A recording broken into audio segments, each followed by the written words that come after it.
ঘরের ছেলে দেশের মুখ উজ্জ্বল করল, ফুল মালা দিয়ে বরণ করে নিলেন এলাকাবাসী। বাংলার খেলোয়াড় আন্তর্জাতিক স্তরে পৌঁছে দেশের ও এলাকার নাম উজ্জ্বল করছে। ভাবছেন কার কথা বলছি? চুঁচুড়া মিলনপল্লীর সুমন বর্মন। বিশ্বকাপ জিতে নিজের প্রতিভার দৃষ্টান্ত স্থাপন করলেন সুমন। তার এই জয়ে খুশি পরিবার ও প্রতিবেশীরা। তবে অভাবের সংসারে সুমনের দরকার একটা সরকারি চাকরি। বলবো এত রানিং করেছি, অনেক দূরে এগিয়েছি, মেন কথা এখন একটা চাকরি লাগবে, চাকরি দিলে খুব ভালো হয়। পরিবারের অবস্থা তো দেখতেই পাচ্ছেন, আপনারা দেখেছেন, বাড়িতেও গেছে। গত 13 থেকে 19 জানুয়ারি দিল্লির ইন্দিরা গান্ধী স্টেডিয়ামে বসেছিল প্রথম খো খো বিশ্বকাপের আসর। পুরুষ বিভাগে 20টি দেশ এবং মহিলাদের 19টি দেশ অংশ নেয়। ভারতের পুরুষ ও মহিলা দুই দলই বিশ্ব চ্যাম্পিয়ন হয়।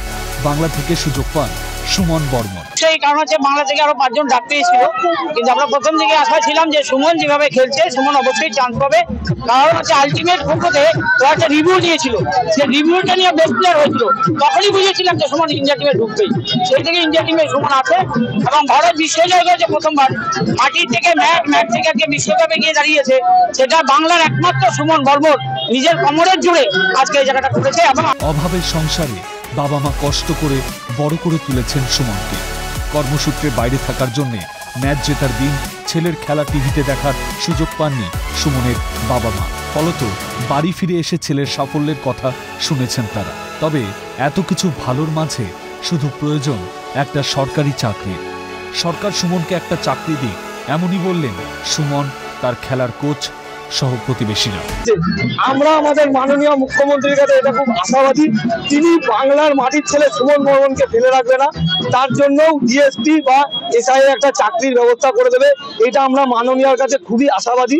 আমরা চাইবো আমাদের মিডিয়া বন্ধুর মাধ্যমে সুমন বর্মন যে বাংলার গর্ব এবং তার যে পরিবার, তার পাশে মাননীয়া দাঁড়াবে। মাননীয়া দাঁড়িয়ে তার পাশে একটা এসআই বা ডিএসপি চাকরি দেবে, যেটা তিনি কিছুদিন আগে একটা আর্টিকেলে প্রকাশ করেছে। আমরা এটাই আশাবাদী। এভাবেই বাংলার প্রত্যেক ঘরে ঘরে জন্ম হোক হাজার সুমনে, যারা নিজেদের সব বাধা পেরিয়ে পরিবার, এলাকাবাসী তথা গোটা দেশের মুখ উজ্জ্বল করবে নিজের প্রতিভার মধ্যে দিয়ে। Pritam Sadhukar report, Calcutta television network.